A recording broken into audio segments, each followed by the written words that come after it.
Colocado em uma transição histórica, pagarei com minha vida a lealdade do povo. E os digo que tenho a certeza de que a semente que entregaremos à consciência de milhares e milhares de chilenos não poderá ser cegada definitivamente. Trabalhadores de minha pátria, tengo fe en Chile y su destino. Sigan ustedes sabiendo que mucho más temprano que tarde, de nuevo abrirán las grandes alamedas por donde pase el hombre libre para construir una sociedad mejor. ¡Viva Chile! ¡Viva el pueblo! ¡Vivan los trabajadores!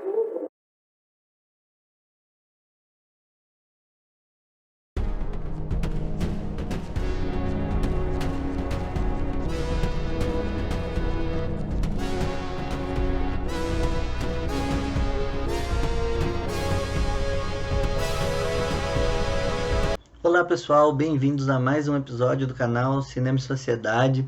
Eu sou o Zé Luiz e hoje vamos falar sobre o filme Machuca, um filme de 2004 que foi lançado no Brasil em 2005. Esse filme é de Andreas Wood, um diretor chileno que tem outros bons trabalhos, né? Eu citaria pelo menos mais um, né? Então, talvez não seja de muito fácil acesso, mas tem um filme dele que se chama A Febre del Loco. Mas hoje eu escolhi esse filme, Machuca, especialmente porque passou-se, né, nos últimos dias uma data histórica, a data do 11 de setembro. Né? Muita gente tem bastante fresco na memória os acontecimentos do 11 de setembro nos Estados Unidos, que foram, né, dentro das ironias da história, né, como diria o velho Marx, né, os grandes acontecimentos da história acontecem duas vezes, né, primeiro como tragédia e depois como farsa. Né? Então, os acontecimentos históricos do 11 de setembro, né, no atentado que derrubou as Torres Gêmeas, foi o segundo momento que essa data se apresenta como uma data histórica. Né? Eu vou aqui trazer à luz, né, a memória do 11 de setembro de 1973, essa data que marcou um dos períodos ditatoriais mais ferozes da história, sobretudo pós-Tratado de Versalhes, onde foram tratadas e pactuadas diversas atitudes que as nações deveriam tomar em torno dos direitos humanos, contra os crimes contra a humanidade, genocídio e coisa e tal. E tudo cai abaixo, né, nos períodos, sobretudo, né, com os períodos ditatoriais na América Latina, e talvez a ditadura chilena tenha sido a mais brutal. Bom, como contexto, o Salvador Allende ele ganha uma eleição muito apertada em 1970, com o discurso de realizar a via chilena ao socialismo. O Allende ele defende as transformações sociais no capitalismo, né, por meio de uma disputa não armada, mas sim uma disputa pacífica e eleitoral. Então ele leva isso até a última instância. Né? Então, dentro dessa tentativa, né, surgiram aí a UP, né, o partido do Allende. Né? Você tem uma esquerda mais radical que defendia uma luta armada, que era o MIR, né, um movimento de esquerda revolucionário, e você tinha a extrema-direita organizada através de um grupo que se chama Pátria e Libertad. Né? Esse grupo também é mostrado no filme, e a direita está indignada, e diante de crise econômica, crise nas cúpulas e disputa tensa entre as classes, né? A possibilidade de um golpe, ou, né, no caso, se fosse o contrário, de uma revolução, eles se tornam mais factíveis, mais reais.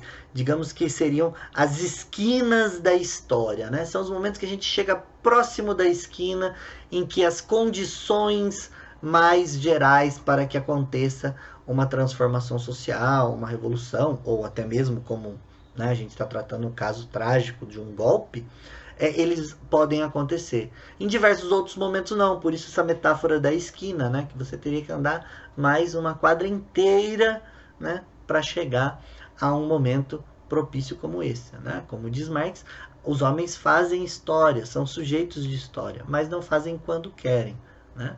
E não fazem como querem também. Então, essa é uma reflexão importante. E aí, para quem quiser aprofundar em relação ao contexto histórico, eu sugeriria rapidamente aqui o documentário de Patrício Guzmán, que é um acervo documental histórico riquíssimo, que é o Batalha do Chile. Tem outros filmes, né? Tem o filme Massacre ao Estádio, que, para quem não sabe, no período Pinochet, o Estádio Nacional do Chile foi utilizado como campo de concentração e presídio.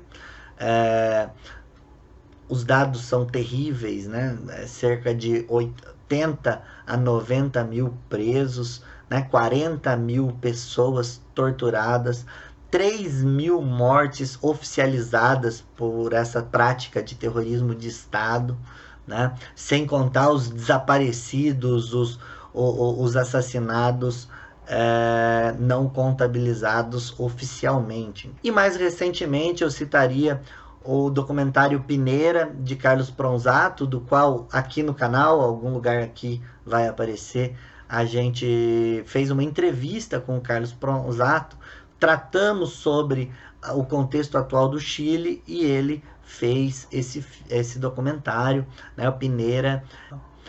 O filme Machuca, então, ele trata exatamente desse momento ali da iminência do golpe de Estado, até o momento que se dá o golpe. E essa história é contada a partir de um convívio de duas crianças. O cenário principal, uma escola bilíngue em que, né, alunos de classe média alta e alta frequentam, e o administrador dessa escola é um padre da teologia da libertação, e ele resolve não somente estabelecer como forma de funcionamento da escola um mecanismo autogestionário, né, que propôs a construção de uma cooperativa, e os próprios alunos davam conta de fazer a produção para autoconsumo da escola e coisa e tal, como também estabelecer um mecanismo de cotas para que as pessoas carentes, né, de uma comunidade, né, eles chamam de população calampa, ou cajampa, né, que trata-se aí de algo próximo do que a gente convencionalmente conhece como favela aqui no Brasil. E aí todo o enredo se passa na aproximação do Pedro Machuca, né, um menino dessa população com pele parda, né, com traços, né, de descendência indígena, né, possivelmente ali uma referência aos Mapuche, e um outro, né, menino, cara rosada, louro, olhos azuis, que o pai frequenta, o pai é um diretor da FAO, né, e a mãe que traz todos aqueles traços de uma madame, de uma pessoa, né, das elites que não tem nenhum apreço pelas questões sociais. Acho que a grande síntese do trabalho é demonstrar a incapacidade de uma conciliação de classes, e isso a partir dessa relação entre duas crianças, e o ódio da classe burguesa contra, né, alguma possibilidade, né, de mudança social, histórica, né, em prol dessas comunidades. Tem um outro elemento que me parece importante ser destacado, é o preconceito étnico-racial.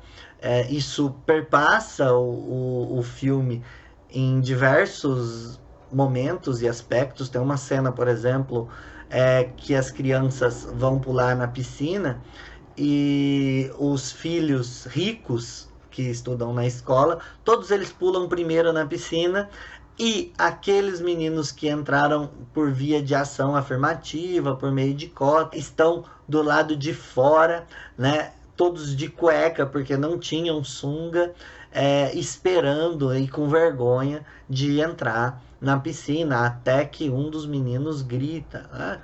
Agora pode mandar os meninos de pele escura entrar na piscina. Tem uma outra cena que é uma adolescente, né? A personagem chama Silvana. Ela fala: não, para de ler esse gibi aí, porque isso daí é só fantasia. Não existe nenhuma possibilidade de um índio e um branco serem amigos. E logo em seguida, né, chega o pai bebaço, né? E na hora que ele vê aquele menino, ele fala: quem é esse garoto aí? Ele fala: não, meu amigo. Ele fala: seu amigo? Daqui 5 anos ele vai estar na faculdade e você estará limpando banho, né? Daqui 10 anos ele vai estar trabalhando como executivo na empresa do Papito e você vai limpando o banheiro. E daqui 15 anos ele vai ser o dono da empresa do pai e adivinha onde você estará? Ele não é seu amigo. E apesar de ter uma relação ali que parece que caminha para uma amizade, para uma sinceridade, vão acontecendo coisas que vão denunciando essas diferenças de classes, as diferenças que não são só, né, de renda, mas que são diferenças brutais, né, culturais, econômicas e de origem e condições de classe.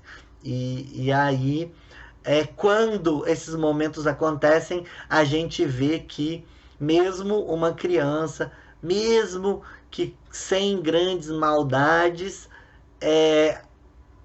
o preconceito de classe, o ódio de classe, o preconceito racial vai aparecendo, até mesmo nas crianças, né? Então, é importante a gente fazer a reflexão de trabalhar raça e classe conjuntamente, como produtos dessas diferenças que têm origem numa estrutura econômico-social, na formação de uma estrutura econômico-social, e que obviamente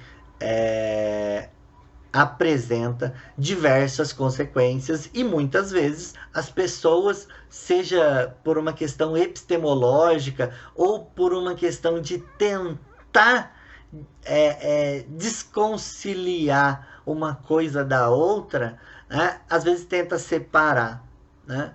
Mas acho que é importante a gente trabalhar esses elementos como constitutivos da própria estrutura do sistema capitalista. E nem sempre ela se volta contra o povo negro, contra o povo preto, né? Ela pode estar de diversas formas. Ali está se voltando contra os povos indígenas, assim como acontece na Bolívia e em diversos outros países da América Latina, que tem uma população indígena bastante considerável, né? Em outras regiões se dão sobre outros povos, o povo da Palestina, que sofre repressões e preconceitos de supremacia racial do povo, né, judaico contra, né, os palestinos. Então, essa questão étnico-racial, ela se dá de uma maneira multifacetada, com muitas dimensões, da qual o elemento universal que unifica são as diferenças econômicos, sociais que compõem essa estrutura de classes antagônicas organizada e sistematizada por meio do sistema capitalista. Bom, pessoal, no que diz respeito ao ódio das elites, das camadas ligadas à burguesia contra, né, as camadas mais pobres, e que é uma, vamos dizer, decorrência dessa inconciliação de classes que a gente tratou a partir da relação entre as crianças, a gente tem diversos episódios no filme em que isso é retratado. Vou citar basicamente 2. O primeiro se dá no momento em que acontece uma reunião de pais e filhos na escola, né? Nessa reunião, né, acontecem todos os tipos possíveis e imaginários de um certo rancor e desprezo das elites para com as camadas mais pobres, né? Acusando-os de culpados pelos diversos problemas, né, que ocorrem no mundo, né? E em um determinado momento tá todo mundo lá acusando, né, o padre de comunista, né, os alunos, né, cotistas pobres de serem violentos e estarem prejudicando ou ameaçando os seus filhos, quando o que ocorre de fato é o contrário, né? As crianças pobres, elas sofrem bullying o tempo todo, são, né, desrespeitadas, humilhadas em todo momento, né? Mas aí em um determinado momento a mãe do Machuca fala: olha, eu achei que em algum momento a gente pudesse deixar de ser responsável por todos os problemas do mundo, né? Até quando isso vai acontecer? Será que algum dia, né, teremos condições de fazer algo diferente, né, do que simplesmente acusar as camadas, né, menos abastadas como responsáveis de todos os problemas sociais?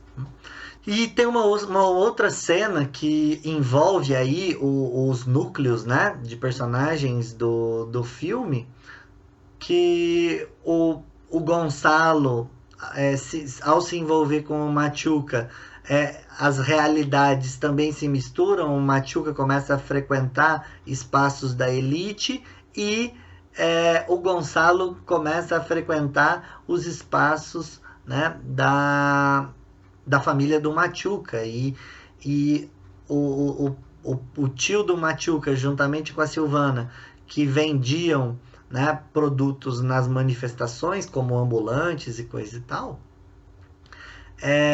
levam o Gonçalo para uma manifestação da ala da direita, né, da Pátria e Libertar, e nessa manifestação estão presentes tanto a mãe do Gonçalo quanto o cunhado dele. E aí tem uma sequência de acontecimentos ali que faz com que acontecesse um imbróglio entre a Silvana e tanto o cunhado quanto a mãe do Gonçalo. E aí surgem aquelas adjetivações esdrúxulas do tipo: sua pé rapada, né? Sai daqui, né? Enfim, todas aquelas adjetivações horríveis, né, dos quais a gente sempre vê nos noticiários a elite cometer contra a classe trabalhadora. E para finalizar, o diretor retrata a queda do governo Allende. E para isso ele vai utilizar como recurso 2 elementos que eu acho bastante interessantes. Primeiro é o desgaste na relação entre as crianças. Então ele vai aos poucos afastando aquela possibilidade idealista de uma amizade entre pessoas de classes, origens e culturas tão distintas. E o segundo é o processo de declínio na experiência cooperativa e autogestionária da escola. O momento em que vai acontecer o golpe de Estado no plano macro é o mesmo momento em que, né, a criação de porcos da escola toda morre, e ali fica representado a falência, né, daquela experiência, né? E uma vez que acontece o golpe de Estado, a consequência disso é que a escola ela é tomada por uma intervenção militar, né? O padre ele é deposto, né, da sua condição de diretor, é entrado o interventor militar e junto com ele toda a rigidez, né, militar passa a ser utilizada como cotidiano na escola, né? Uma censura, né, muito presente, controle sobre o que pode ser dito ou não dito nas escolas e coisa e tal. Como reação a essa brutalidade, né, imposta pela ditadura militar, ele realiza, né, tem uma cena muito comovente em que o padre realiza uma intervenção estética, digamos assim, no momento em que está acontecendo uma missa na capela da escola, e essa cena por uma reação do Machuca, o Machuca também é expulso da escola. O Gonçalo ele fica preocupado com o que se passou com o Machuca e vai atrás, né, do garoto, e nesse momento ele se depara com a repressão nas comunidades. E aí tem todos os requintes de como acontece, né, uma intervenção militar nas comunidades, né, ligadas às camadas mais pobres, né? O Gonçalo presencia essa sequência de acontecimentos e toda a brutalidade do regime, mas no momento em que ele vai ser esculachado, ele dá aquela carteirada, né? O militar que foi abordá-lo percebe e manda o Gonçalo embora, desistindo, né, de cometer qualquer tipo de violência contra o garoto. E isso nos leva a algumas reflexões, como por exemplo, sobre quem recai a repressão policial e violência do Estado, né?